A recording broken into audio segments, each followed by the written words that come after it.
जीव हमारी जाति है, मानव धर्म हमारा, हिंदू मुस्लिम सिख ईसाई कोई धर्म नहीं है न्यारा।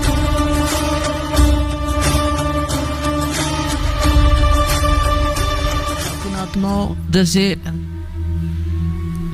हमारे ये अध्यात्म मार्ग में आप कति जीरो हो चुके हो, और दास भी उसी स्थिति में था। अब दास को सतगुरु मिल गए, कहते पीछे लगा जाऊं था मैं लोक वेद के साथ, रास्ते में सतगुरु मिल गए, दीपक दे दिया हाथ। अब ये इतना बड़ा अध्यात्म मार्ग है कि जैसे हम सत साहिब बोलते हैं और पहले राम राम बोलते थे, इसका कारण क्या था? ये मंत्र जाप करने का नहीं था, ये केवल याद दिलाने का होता है कि भाई इस संसार में भगवान बिना कुछ नहीं, और जो गुरुजी ने मंत्र दे रखा है उसकी भूल ना पड़े। जैसे आप देखा करते, अब तो यह बात बिगड़ती जा रही है, नास्तिक होने जा रहा है पूरा मानव समाज, काल का दाव लग गया था। तो पहले हम देखते थे जैसे सुबह या कभी घूमने फ्रेश होने जाते थे, आने जाने वाले मिलते थे, एक दूसरे को राम राम राम राम चाचा, वो 3-4 बार बोला करता राम राम भाई, राम राम राम, हाँ राम राम। अब ये तो एक औपचारिकता बन गई थी, लेकिन ये स्टार्ट कहाँ से हुई थी? ये ऐसे होता है कि ये मंत्र जो गुरुजी देते हैं ये अपने मुख से दूसरे को बोलकर सुनाना नहीं होता, नहीं तो फिर उसको सुनाने से आप उसके गुरु बन गए, आपकी भक्ति नाश होनी शुरू हो जाएगी। तो इसलिए उसको ये भी नहीं कह सकते कि आप इस मंत्र का जाप करा करो, गुरुजी ने बता रखा है।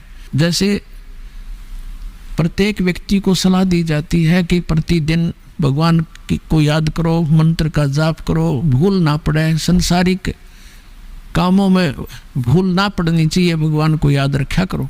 तो एक नियम बना रखा था गुरुओं ने कि अभी ये कोड वर्ड है, और रास्ते में जब कोई संसारिक विचारों में ग्रस्त व्यक्ति आ रहा हो और उसको बोल दिया जाए कि राम राम भाई, तो वो समझ जाता था कि ये क्या कहना चाहता है, कि ये न्यू कह है भगवान बजले, गुरुजी ने जो मंत्र दे रखा है उसका जाप कर, इस संसारिक उलझेड़ों में मत पड़ तू, यही भगवान का नाम ही इन संकटों से जो विचार तू कर रहा है इनसे निवारण करेगा।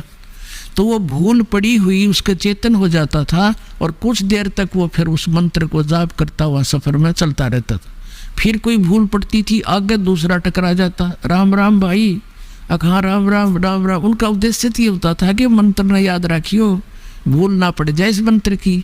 तो पहले राम नाम कोई जाप का नहीं था, केवल ओम नाम देते थे ऋषि, दैट्स ऑल।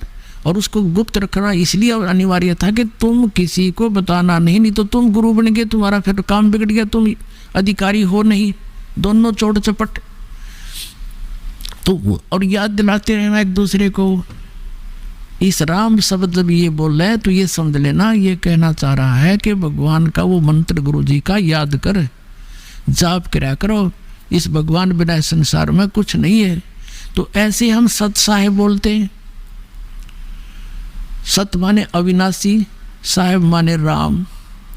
अविनाशी राम के हमारा जो परमात्मा है वो अविनाशी राम है, और उसका मंत्र, उसके पाने का ये जो विधि है इसको याद रखो, भक्ति करा करो, सत साहेब सत साहेब दी सत साहेब। हाँ, मतलब उस समय आपको ये याद हो कि आप भाई भगवान बिना हमारा कोई नहीं है, और सचमुच ये कबीर साहब सच्चे परमात्मा अमर भगवान है, और जो मंत्र उनको दिया है वहाँ जाने का वो जाप ही सहयोगी है।